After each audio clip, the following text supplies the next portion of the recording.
Yo, what's up mga kaibigan? Nali na tayo magkwentuhan. So kahapon nga nilabas ng PBA board sa kanilang special press conference ang 60 players sa kasali sa sinumbit noon ng SBP. Sa kasamaang palad ay wala nga doon ang pangalan ni Calvin Abueva at Jason Perkins, kaya naman kailangan na silang palitan. Ngunit isang pangalan na ando na nagulat ng lahat ay si Onyeka Okongwu, ang number 6 pick noong 2020 NBA draft. Kilala nga siya ng lahat sa Atlanta Hawks, ngunit konting background lang muna sa kanya. Parte nga siya ng one of the best if not the best high school team ever, ang Chino Hills noon na nagtala ng perfect 35-0 record. Ang starting lineup nga nila noon ay ang senior na si Lonzo Ball na isang 5-star recruit and top high school player noon. Ang mga junior na si LiAngelo Ball na nag-average ng 27.4 points per game, si Ellis Scott na nasa G League na ngayon, at ang mga freshman na si LaMelo Ball na naging number 3 pick at si Onyeka Okongwu na naging number 6 pick sa same draft.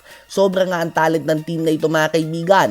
Dalawang top 3 picks sa NBA, isang top 6 pick at dalawang NBA caliber players pa na hindi lang nabibigyan ng tamang oportunidad.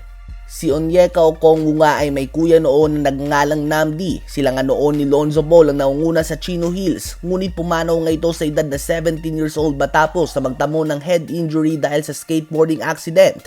Kung mapapansin nyo nga sa bio ni Lonzo sa IG, andun nga palaging RIP Nam, representing Namdi Okongwu.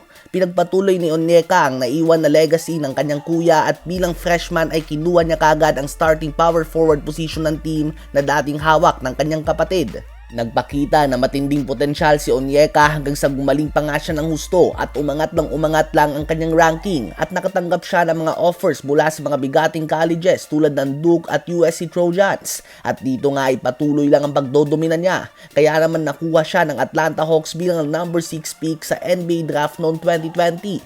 Last season ay nag-average siya ng 9.9 points, 7.2 rebounds and 1.3 blocks per game on 64% shooting sa field and 78% shooting naman sa free throw line.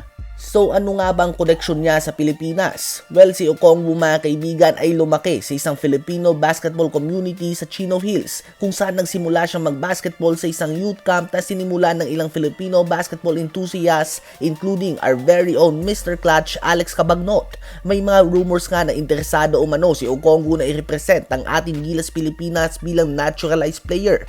Ganun pa man ay rumors pa lang ito at wala pang kumpirmado dito mga kaibigan. Subalit kung sakaling totoo nga ito, naku, galaw-galaw na nga SBP o SMC o kung sino man ang hawak sa ating Gilas Pilipinas in the future. Dahil 22 years old pa lang nga ito at napakagandang naturalized player nga nito moving forward in the future para sa ating national team.